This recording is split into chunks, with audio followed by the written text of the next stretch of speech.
Peace and Black Power family. Harlem educator, author, and activist, the Black Liberation Coach, Brother Agyei Tyehimba. Welcome to Harlem Liberation School, where we teach Black people to wake up, clean up, and stand up. Brother Kill, how you be, man? I'm doing good. Doing real good. How you doing, brother? Hey, man, I'm feeling good, man. I'm glad that you. I think you actually hit me up after the broadcast first, but we were on the same thinking because those of you watching may know that we had Brother Kill on last week. So you're probably wondering why we're doing it again. It's because the quality was not optimum. We wanted to just do it over. And of course, we're talking about empowering the Black community with math. I think the first question is, what got you on the road to Black consciousness? Well, that's a great question, and I would say that my parents really got me on the road to Black consciousness as a newborn baby. Honestly, at the time I was born in 1980. Actually, about a month before Walter Rodney got assassinated in Guyana in June. Around the same time, this was before my mother ended up attending Hunter College. My mother attended Hunter College. She was a Black and Puerto Rican Studies major, and she studied under people such as Dr. John Henrik Clark, Dr. Marimba Ani, when she was still Donna Richards back then. And I'm sure that this had an influence on me. The fact that at times, if she couldn't find a babysitter, she would just take me on campus with her, take me to class with her. So there was that experience, that exposure, being at Hunter College as a 3-year-old, like this is like 80, 82, 83. And I'm on campus with her in that space, in the presence of greatness. And also there was a community of people, a lot of the students and some of the professors. There was like an African-centered community. And there was like a after school program that I ended up being a part of like a few years later, that Marimba Ani was instrumental with. I think she facilitated it.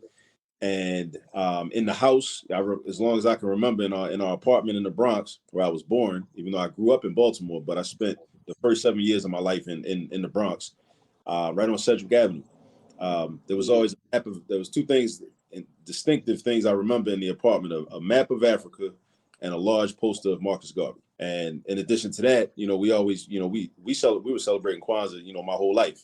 So there was that as well. So I would say it was my parents. My parents definitely put me on the road to Black consciousness by, just bringing me into it, as a newborn and normalizing it. Well, in terms of my New York experience, those years, that community at Hunter College that my mother was a part of, and that my father was also a part of as well, kind of through my mother, even though he didn't attend Hunter, he ended up attending NYU.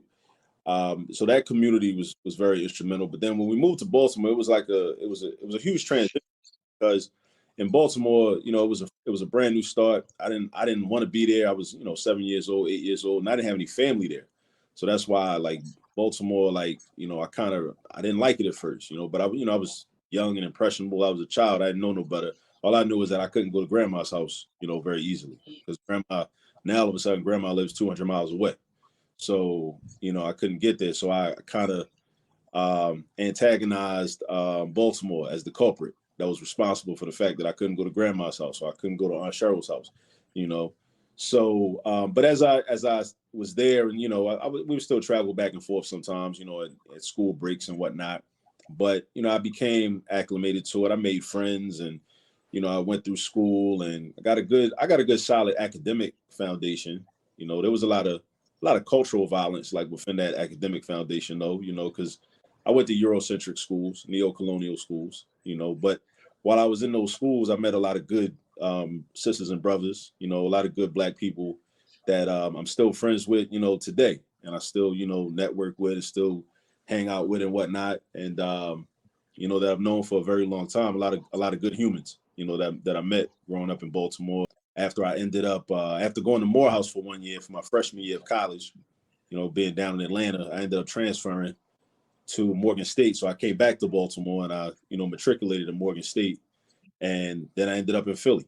I want to start with your background so people can see you as a complete human being, not one dimensional.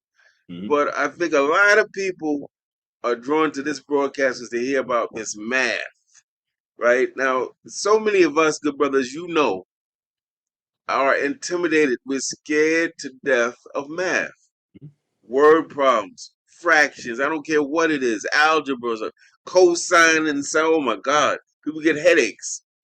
So I'm curious to know what led you to become a math teacher, or what got you interested in math. I was 1 year out of college. I had been an assistant bank examiner with the FDIC because I majored in finance, and I ended up with that job. I secured that job, and it was in Delaware. I was living in Philly, but the job was in Delaware, just over the Pennsylvania-Delaware state border. And I wasn't doing well in that job. I was actually about to get fired. I didn't end up getting fired. Ended up resigning, but I had a baby on the way. So honestly, that was my main impetus for becoming a math teacher, was that I had a baby on the way and I needed a job. And a lot of people had told me that, there's always a high demand for black male teachers, especially in the STEM fields. And, I was always I was pretty good at math for most of my K through 12 experience. I started out doing tutoring, and then from tutoring that led to substitute teaching. I started out in the school in North Philly doing some substitute teaching work, and then I decided to just take teaching seriously, and just took it from there. And I kind of just never looked back, and I've just been progressing through education and through different forms of education, and I realized where I might be best suited to provide education, which is why I left the school district of Philadelphia in 2018, and why I decided to go all in with all this math and developing my company. And I still teach on the college level. So I still teach at Cheney. I teach at Cheney University. I teach math methods courses there, and I teach, pure math courses there as well. But, that's what led me to become a math teacher. One thing about teachers is that it's a very in the trenches, grassroots oriented job, because you meet every element that's in your community. You're gonna meet them. You're gonna meet the parents that's selling coke and weed out their trunk, the ones that's peddling their music DVD. Oh, you're gonna meet the entrepreneurs, the kids, everybody. Everybody. Some of us had a lawyer, an accountant. All of us had a teacher. So it's very grassroots. And I'm curious to know, what did you learn about the black community, and what did you learn about the system of public education in the United States? I learned about the mental side in our community. Because you're watching children, and you're watching how children are behaving, and then you're engaging with the families. You're watching how the families behave sometimes, and it's not all bad. Nothing's all bad, but it's not all good. So you see some of the dysfunction. But what happens is, when you really study our people, when you really study European society, and you study systems, you realize that it's much more important to deal with the root causes of problems.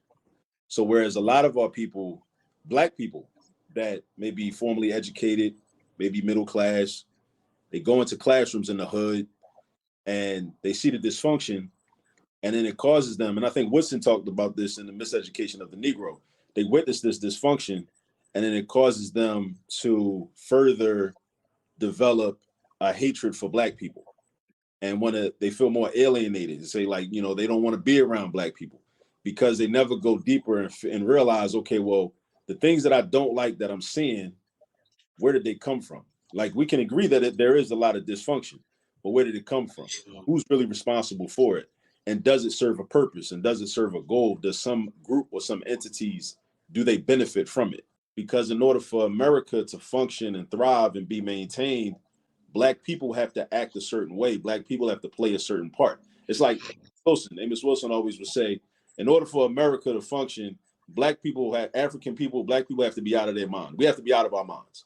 I also learned a lot about teaching. I learned how to teach from them, because again, my background was in finance. I didn't get an education degree. So I learned kind of how to teach on the job. And I learned how to teach math by learning how different people learn math. And I had to learn everybody doesn't learn the same way, and everybody doesn't learn like me. And also things are even more different when, like I said, I only taught at one special admission high school here in Philly. All the others were either charters or comprehensive or neighborhood high schools. So the expectations weren't the same.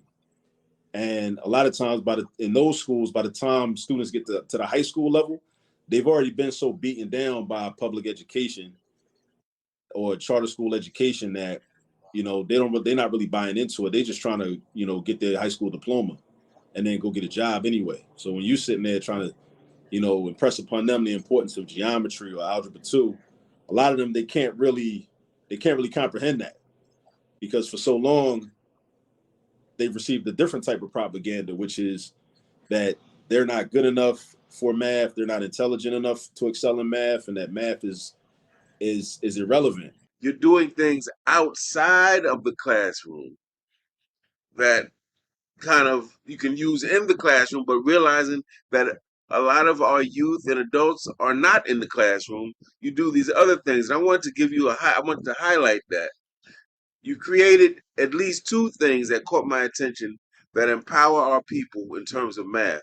Let's take one. Tell us about your YouTube channel and how you use that channel to help get our youth and adults to kind of master math. So I'm glad the YouTube channel is essentially, it's my attempt to teach something tangible, which represents my attempt to teach mathematics to the entire Black community. And I like to aim high, right? So, and I've also realized that with the technology that is available to us, that was not necessarily available 10 years or 20 years ago, now we have access to more people. And now people have access to the technology because the technology is cheaper now, right? Because people can get access to laptops. People have smartphones now. Everybody's got smartphones.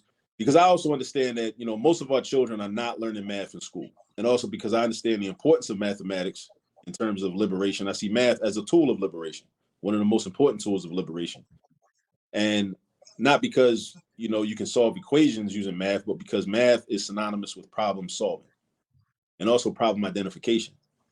So in order for us to get liberated, we're gonna have to be able to identify problems and then also solve problems. So I want for our people to be able to, at their leisure, 24/7, 365, as long as they have internet access, go into the All This Math YouTube channel and pick one of the playlists and, see, recorded video content based on, on different topics, from whether it's elementary level math, whether it's pre-algebra, algebra 1, algebra 2, geometry, statistics, pre-calculus, calculus, and then I even, I have a lot of word problems in there, and I do a lot of practical math that is meant to answer the question that a lot of students have, which is inevitably they ask the question, when am I going to use this stuff? Or what's the Mm. point? Why am I learning this? Why am I in this class? And early in my career, I didn't have a lot of good answers for that. And in fact, early in my career, I knew that some students were just, expressing frustration, but I felt offended. So I allowed that to be like a shot to my ego. Like, how dare you attack what I represent right now?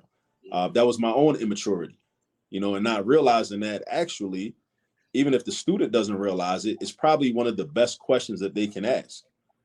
And as teachers, as math teachers especially, we have to have cogent and concise and relevant answers for that question. On the channel, I have like different examples of when I use math and just in everyday life. When I get a bill in the mail and I'm trying to figure out like, okay, well, should I just go ahead and should I contest this, or should I, if I pay this and then they're saying it's a surcharge, and calculate what percentage, how much extra money I got to pay because of the surcharge, or all these different types of things, and decisions that I can make because I know how to use math. Whereas a lot of people, if you don't know how to use math, then you kind of just do whatever seems the most convenient.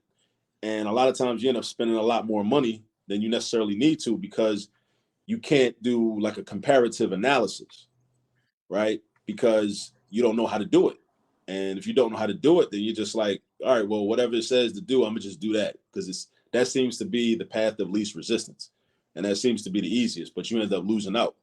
And I'm very certain that these companies know that. They know that they can profit off of the mathematical ignorance of hundreds and hundreds and thousands of people, right? So So ignorance is expensive, huh? very expensive, and also very profitable, because this is there's two sides to everything. So while it's Mhm. expensive to the ignorant person, it's very profitable to the person that's able to exploit the ignorant. And this is what we got to realize, which which ties into, why there's so much widespread math deficiency. You come out with your first book, How to Use All This Math. Could you tell us what that book is about, what you discuss, and where we can find it? So this book actually just came out a couple weeks back, right? It's available on Amazon right now. The book is really a resource for mainly the target audience is really parents, elders, grandparents, uncles, aunts, older cousins, godparents, whoever, anybody that has a concern or a stake in the well-being of young people, and you want to see them excel and do well in mathematics, and you want to see them do well in life. And it's even for the people that, that are adults that might feel like, well, I was uncomfortable with math when I was in school. I didn't really like math myself, and math was never really my thing. It's for people like that. It consists of about 20 short chapters, and each chapter is an example of some everyday activity that we do where I'm showing you how, and a lot of this is, it's been battle tested, as I like to say, right? Because these are like organic ways of teaching math that I've come up with that I've used on my own children. And I love my children. So, I'm not good. So if I'm doing it with them, then I'm giving you exactly what I've done with my own children, right? So, I'm showing you how to take everyday activities, whether it's, cooking something in the kitchen, your child getting a snack from the kitchen, you riding to the store to, run some errands in the car, and you see highway signs or you see different things on the instrument panel, on the digital radio in the car, and, just different things, right? And I'm showing you how to use that to develop a solid foundation in arithmetic as well as in algebra for your children. Because a lot of our children, they're going into school cold, like a blank slate in terms of math class. And this is a revolutionary thing that I think we have to do as a Black community. As a matter of fact, I know we have to do it as a Black community. We have to reorient ourselves in terms of how we, engage public schools, charter schools, and even private schools. Because for so long, we've been kind of conditioned and taught that the extent of our responsibility as parents is to make sure that our children are registered for school, they got their shots, they got clean uniforms or clean clothes, they are taking a bath every night, they look presentable, and they get there on time, and they should be well behaved. And that's pretty much it. After that, you the teacher, you got the college degree, everything else is on you. That don't work. That's not going to work for us. And the schools are ill-equipped to handle that anyway. And this is also part of the reason why teachers are overworked and stressed out, and administrators are overworked and stressed out, because the way we've all been socialized and conditioned and taught to engage in schools, whether it be the administrators and the teachers or the parents and community members, is just all out of whack, right? So what I'm saying is, at least in terms of mathematics, I want children to already go into class already having a certain level of awareness and understanding, so school can really become a space of practice as opposed to a space of primary learning and instruction. And because what happens is, it's kind of like this. I'm gonna make this analogy I've been making a lot lately. If we love our children and our children have never boxed before in their life, they never even put on a pair of boxing gloves, we would never send our children into the ring with Javante Davis, Mike I don't know Tyson, if you got sense. Tyson in his prime, anybody like that. We wouldn't do that. Our children would get their head knocked off. That's right. But essentially what we're doing by not preparing them, with certain levels of mathematics, we're sending them into a math classroom and they're getting their heads knocked off by this subject on a daily basis, Monday through Friday, 5 days a week, from September all the way till June. I've created this first installment, How to Use All This Math, Volume 1, as a way for us to protect our children. Because as parents, we should be protectors. I noticed that you interlace a lot of your comments with a reference to some of our great leaders, intellectuals, and organizers. It's kind of like you're fusing history with math, and I believe that you've come up with a concept called hystematics that kind of talks about that. Could you describe that for us? Definitely. So hystematics is a framework and a teaching methodology that I realized that I was organically doing it anyway, right? Like in my classrooms, like with the the sample questions that I would create for whether it be for a test or warm up exercise. I'm talking about math problems, but I'm infusing like Asada Shakur into the math problems, or I'm infusing Marcus Garvey into the math problems, or talking about the UNIA in the math problem, or the Nation of Islam, or talking about a slave rebellion, in one of the math problems, talking about Nat Turner, Gabriel Prosser, Denmark Vesey, or Charles Delande down in New Orleans. I'm talking about them, but within math problems, because I realized that the young people I was in front of, they had deficiencies in math, but they also had deficiencies in their own history. They had deficiencies in African American history, had deficiencies in general African history. So one day there was a conference coming up, so I kind of got this idea. I said, what if I tried to formalize this? And came up with a name for it. So why don't I call it Histomatics? I did a Google search, tried to see if that name was already being used. Name wasn't being used. So I said, well, okay. So I put together a presentation. This was back in 2019. It was the Teaching Black History Conference. What it does is it uses history to teach math, and it also uses math to teach history. Because one of the things I always wonder about is we have to be able to quantify how well are we able to quantify our history and our historical experience. I remember reading a book by Kwame Nkrumah, Osajifo, Kwame Nkrumah, Neo-Colonialism, The Last Stage of Imperialism. I remember reading that book, and I loved that book.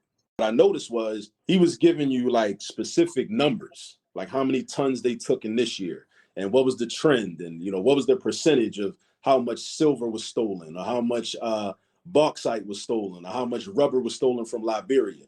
He's talking about all that, and it's like, so he's telling the history, but he's using mathematics to paint that picture, in a much more specific way, so we can get an even better understanding, which led me to think about how many students that go to school every day and they claim that they don't really understand math and they're not good at math.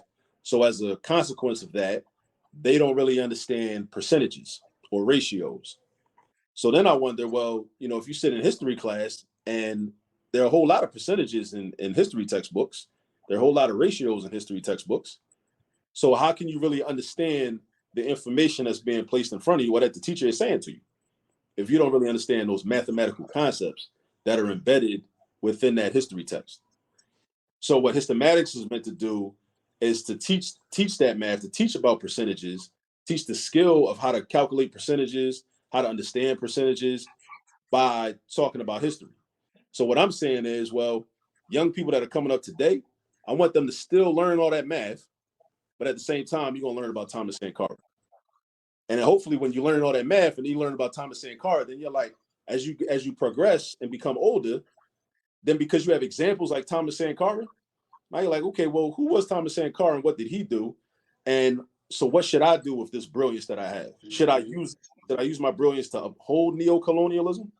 Or should I use my brilliance to struggle against neo-colonialism? Because my belief is that a lot of our people that are brilliant, they've never even heard of people that worked against neo-colonialism. They've heard of the people that have upheld neo-colonialism, or they've heard of people that did work against it, but their narrative has been hijacked and presented in such a way where you don't really understand what their experience really was. So that's another reason for Histomatics. Histomatics is so we can have people in our community that are not so easily weaponized against our community because they're politicized. They're when they're learning math, they're also learning political education, the same type of political education that was made available in the free breakfast programs all across the country administered by the Black Panther Party for self-defense. Now, Brother Kill, it sounds like math is more than a subject to pass or fail in school for you, and for me, quite honestly, too. Um, I think you answered a lot of the kind of the what's the political or the black liberation implications of math mastery. I think you kind of answered that. But given what you shared, do you believe that the white man, i.e., Western society, however you want to frame it, has made a concerted, systemic effort to make black people stay away from math? We definitely can infer that there's something intentional taking place I mean, if we just look at all the propaganda that surrounds mathematics, I mean, even just in general, when we think of something that's difficult, like just in terms of like memes on social media, if there's something difficult, then that's always equated to something mathematical. So it causes you to like stay away from it because naturally as humans we don't like to deal with things that are difficult. I look at math as equivalent to problem solving, and also so being able to solve problems in a systematic way, and also to identify problems in an accurate way. So if you can convince millions of people, literally millions of people, that math is irrelevant, math is too difficult, math is futile and unnecessary, what you're also doing is you're convincing people at the same time that problem solving is irrelevant, problem solving is too hard, problem solving is too difficult. So as long as we become averse to problem solving and we think that it's too difficult and that becomes very foreign to us, those that benefit from the problems that we have that exist, whether they're individual problems or collective problems within the Black community, those people are safe. Those people will remain in their position of power. I believe that mathematics is the single greatest tool or vehicle to develop problem solving ability in human beings. Once you get millions of people to just write mathematics off and just say, no, I'm good. Keep that away from me. Don't bring that around here. We end up getting caught up in escapism, the next best thing. So we know we have a problem. We know something ain't right. But it's like, well, if I can't solve the problem, what's the next best thing? I can try to escape from the problem. I can try to trick myself into thinking that the problem doesn't exist, at least temporarily. How do I do that? I'm going to go get high. I'm going to go get drunk. I'm going to go distract myself some kind of way. I'm going to get entertained. When we go around, we walking down paved streets. That's math. For people to make a surface flat, that's math. Mm-hmm. Surveying land, music. It seems like the basis of civilization is math. If you were to give parents watching one tip they could use to help their children to appreciate math and maybe even get on the road to mastering math, what would that tip be? My main tip is try to confront your mathematical fears. And what happens is this: you might realize when you try to learn some of that stuff that you didn't understand 30 years ago, 35 years ago, it might be a lot easier now. Because remember, when we were young and in school, our brains weren't even fully developed and we hadn't even lived life really. So now that we've lived life and we've had to work jobs and had kids and been and had some things happen to us and had some good experiences and bad experiences, now when you look at math, it's like you might be able to figure some stuff out. Some stuff might make sense to you now as a 40-year-old or a 50-year-old or a 30-year-old that didn't make sense when you were 15, didn't make sense when you were 10. It probably will make a lot more sense now too. And confronting it that way will definitely help your children. Brother Kill, man, we thank you not just for the information in this particular interview, but for your commitment. I'm a proud graduate. It was Cornell University. He's the white man's Ivy League, but for me, it was the Africana Studies and Research Center, Rest in, created by my number one Jegna, Dr. James Turner. rest in peace And to King. he taught us the three C's: consciousness, competence, and commitment. Mm. And so you're displaying that as I'm listening to you. Uh, all right. That brother sound like he working with them three C's right there now. That's all right. I know Dr. Turner would certainly be very much proud of your contribution, as I am, and all of us should be. I want to thank you for your comments, your contribution. I want to urge all of you watching to please, if you know you struggle with math, stop fronting. Brother Akil kind of dealt with it very responsibly when he said, confront your traumas. I'm going to say it a little bit more abrasively. Stop lying. Be honest with yourself. If you know you suck at math and you know you see things, 20% off, that means, and it's wrong, consistently, pick up the book. Stop fronting. If your kid is struggling with math, pick up the book. If you got a loved one that struggles with math, pick up the book. You don't have to get the book for yourself. It could be a gift for someone that you know needs it. And don't think of it as it's for a kid, because like Brother Kill said, there's adults who struggle with math because they were children that struggled with math, right? So we want to thank you for that, brother. We have his website has been scrolling by, his YouTube channel. You can get where can you get the book, Brother Kill? The book is currently available on Amazon. How to Use All This Math, Volume 1. It's available on Amazon. All right, so you can go to Amazon, type in Brother Akil's name or the title, How to Use All This Math. Um, and it's probably at Amazon. And if you go to a traditional bookstore, you can ask the proprietor to request you want this book, and they can actually order the book, and you can buy it there as well.